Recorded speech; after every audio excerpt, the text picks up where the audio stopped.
अस्सलामुअलैकुम, this is me आंसा marine. आज आप लोगों के साथ डिस्कस करूँगी प्रेपोजिशंस के हवाले से। प्रेपोजिशंस के बारे में हम लर्न करेंगे, प्रेपोजिशन है क्या, ये किस तरह इस्तेमाल होते हैं, इनकी टाइप्स क्या हैं। टाइम वेस्ट किए बगैर हम लोग वीडियो स्टार्ट करते हैं। सबसे पहले हम बात करेंगे प्रेपोजिशंस हैं क्या। Preposition is a word that indicates the relationship between a noun and the other words of a sentence. ये एक ऐसा वर्ड होता है जो कि नाउन और दूसरे फ़िक्रे के दूसरे जो वर्ड्स होते हैं उसमें रिश्ते को ज़ाहिर करता है। They explain relationship of sequence, space and logic between the object of the sentence and the rest of the sentence. They help us understand order, time, connection and positions. आसान लफ्ज़ों में अगर हम बात करें तो इसको हरूफ रब्त कहते हैं। किसी भी फ़िक्रे में किसी फ़िक्रे को जोड़ने के लिए हम इसे इस्तेमाल करते हैं।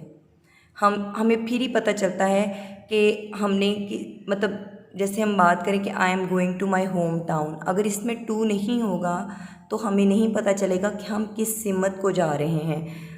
नेक्स्ट इसकी अगर हम एग्ज़ाम्पल देखें तो Ali threw a stone into the pond, यानी कि अली ने किस में पत्थर फेंका है, तो वो इन टू, उसने तालाब में पत्थर फेंका है। The present is in side the box, यानी कि जो तोहफ़ा है वो बॉक्स के अंदर है। तो बेसिकली यही बात उन्होंने कही है, the help us understand order, time, condition and positions. हम इसकी टाइप्स देखते हैं। प्रेपोजिशन टाइम के प्रेपोजिशंस होते हैं, प्लेस एंड डायरेक्शन में होते हैं, प्रेपोजिशन ऑफ एजेंट्स और थिंग्स, और फ्रेजल प्रेपोजिशन होते हैं जो एक वर्ड से ज़्यादा वर्ड पे मुश्तमिल होते हैं। तो हम इनको डिस्कस करते हैं वन बाय वन। सबसे पहले हम बात करेंगे प्रेपोजिशंस ऑफ टाइम की। Preposition of time show the relationship of time between the nouns to the other part of a sentence। यानी कि जब आपने वक्त का रिलेशनशिप शो करना हो बिटवीन द नाउन और अदर पार्ट्स तो उसको कहते हैं prepositions of time।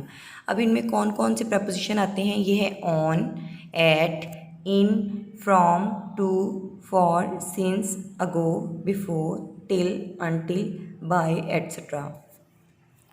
अब हम इनके मतलब भी देखते हैं कि ये किस किस तरह से यूज़ होते हैं। जैसे कि इनका उर्दू का जो मतलब है वो है मैं, आफ्टर पीछे, बाद, फ्रॉम से, टू यानी कि जब हम किसी चीज़ तक की बात करते हैं। इसी तरह ऑन हम बात करते हैं किसी चीज़ के ऊपर या पर के वर्ड्स में। एट को भी इसी वर्ड्स में लेंगे, बिफोर पहले, बाय की तरफ से, साथ, पास, ये सब इन वर्ड्स में इस्तेमाल होता है फॉर के लिए। तो अभी हम इनकी एग्जांपल्स भी देखेंगे। जैसे ही स्टार्टेड वर्किंग एट 10 AM, यानी कि ये देखें, ये प्रेपोजिशन ऑफ टाइम की हम बात कर रहे हैं। तो 10 AM एक टाइम है, he started working at 10 AM। The company called meeting on 25 October. There is holiday in December. He has been ill since Monday. अब हम देखेंगे कि हमें कैसे पता चलेगा कि हमने एट कहाँ लगाना है, ऑन कहाँ लगाना है। अब हम इसको वन बाय वन देखते हैं। सबसे पहले एट देखते हैं। Eight always indicates an exact and specific time, यानी कि जब आपने कोई एग्जैक्ट और स्पेसिफिक टाइम ज़ाहिर करना हो तो हम उस वक़्त एट यूज़ करते हैं। जैसे 10 AM, 6 PM, 3 AM। तो ये एट की एग्जांपल्स हैं। I started working at 10 AM, the movie start at 6 PM। अच्छा, इसमें कुछ एक्सेप्शंस भी हैं।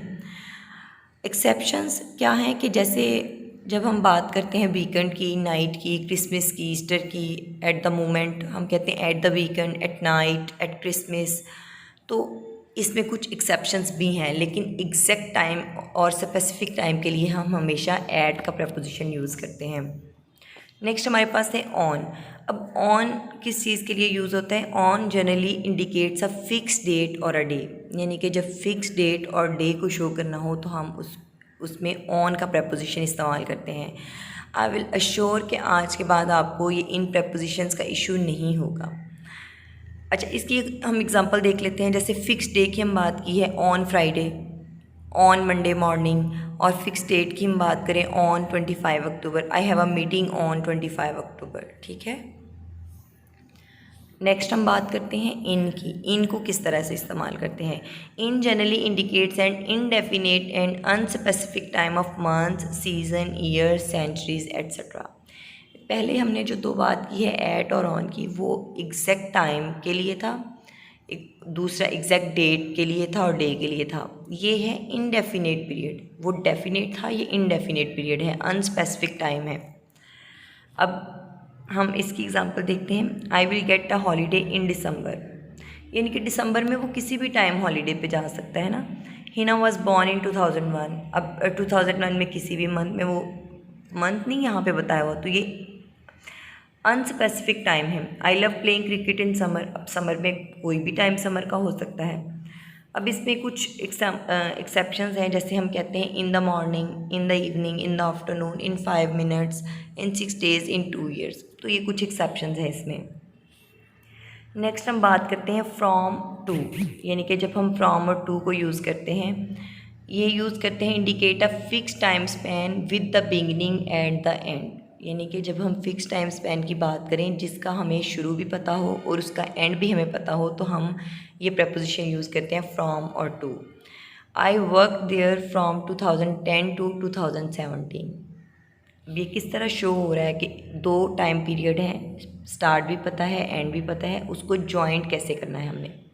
आई usually work from Saturday to Thursday, I will stay there from 10 AM to 6 PM। Next हम देखते हैं अनटिल या टिल, इसको किस तरह से यूज़ करते हैं। अनटिल या टिल इंडिकेट्स अ स्पेसिफिक और unspecific time event up to a point, यानी कि ये स्पेसिफिक और अनस्पेसिफिक दोनों टाइम इवेंट को शो करता है, लेकिन अप टू अ पॉइंट। जैसे there will no return until Friday, wait for me until I return, यानी कि ये जो आई रिटर्न की जहाँ हम बात करते हैं तो ये अप टू अ पॉइंट है, वो जिस पॉइंट से हमने पलटना है। I don't give up until I am succeeded, ठीक है। नेक्स्ट हम देखते हैं since. Since indicates a time span beginning in a time in the past and still continuing in the present, यानी कि एक ऐसा टाइम स्पेन जो माजी में शुरू हुआ है लेकिन अभी भी वो चल रहा है प्रेजेंट में, उसके लिए हम सिंस यूज़ करते हैं। जैसे Alex has been in the village since Sunday, वो सिंस संडे से है लेकिन वो अभी तक है। He has been suffering from fever since Friday, अभी भी बुखार है, बुखार उतरा नहीं है। तो ये इसकी एग्ज़ाम्पल्स हैं सिंस की। अगर आप लोगों को वीडियो अच्छी लगी है तो आप काइंडली चैनल ज़रूर सब्सक्राइब कीजिएगा और बेल आइकन को प्रेस कीजिए ताकि हर आने वाली वीडियो की नोटिफिकेशन आपको मिलती रहे। अब हम बात करते हैं फॉर की। For indicates a period of time, amount of time in the past, present और फ्यूचर, यानी कि पीरियड ऑफ टाइम शो करता है पास्ट में, प्रेजेंट में और फ्यूचर में, तीनों जो हमारे टाइम स्पैन हैं उनमें। He stayed there for 4 days, ये देखिए अमाउंट ऑफ टाइम, कितना टाइम, यहाँ हम बात करते हैं अमाउंट ऑफ टाइम, तो ये 4 दिन। He stayed there for 4 days, it will be staying there for 5 months, I will work with them for a year, he was standing there for a long time, he was standing there for a long time. Next हम बात करते हैं before की। अब before क्या जाहिर करता है, before indicates a prior event period of time from a point, यानी कि from a point of time से पहले का जो टाइम पीरियड है या प्रायर इवेंट है वो शो करता है। Robin was very nervous before the interview, यानी कि इंटरव्यू वो टाइम था जिससे पहले वो नर्वस था, ठीक है। तो फ्रॉम अ पॉइंट, उससे पहले की जो बात है उसको हम बिफोर से जाहिर करेंगे। I want to leave before lunch, these batsmen should not get out before the tea break, before going close all the window, यानी कि going जो है वो पॉइंट है और उससे पहले हमने बिफोर लगाया है। नेक्स्ट है after. After indicates a following event period of time from a point, this preposition is the exact opposite of before, यानी कि वहाँ हमने पॉइंट से पहले की बात की थी, यहाँ हम पॉइंट के बाद की, यानी कि उस इवेंट को वो फॉलो कर रहा हो।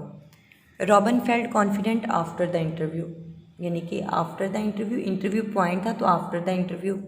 आई want to leave after lunch, after playing football we went home. Next है हमारे पास during. During indicates a period of time throughout the course और ड्यूरेशन ऑफ एनी इवेंट और एक्शन,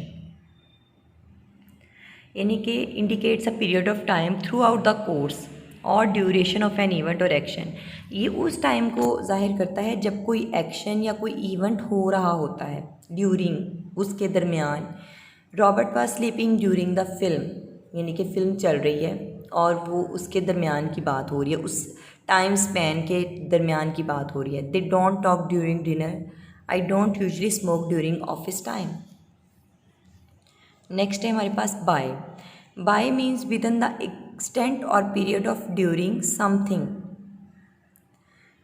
यानी कि I will complete the assignment by Sunday, he will return by 6 PM। यहाँ हम बात कर रहे हैं by within the extent और पीरियड ऑफ ड्यूरिंग समथिंग, यानी कि जब किसी काम के दरमियान में हम इसकी बात करेंगे।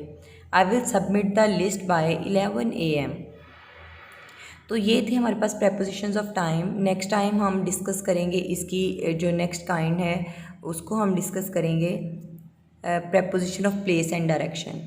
अगर आपको वीडियो अच्छी लगी हो तो लाइक और शेयर ज़रूर कीजिएगा, मेरे चैनल को सब्सक्राइब कीजिए और बेल आइकन को प्रेस कीजिए ताकि हर आने वाली वीडियो की नोटिफिकेशन आपको मिलती रहे। अगर कोई क्यूरी हो तो आप कमेंट सेक्शन में पूछ सकते हैं। अल्लाह।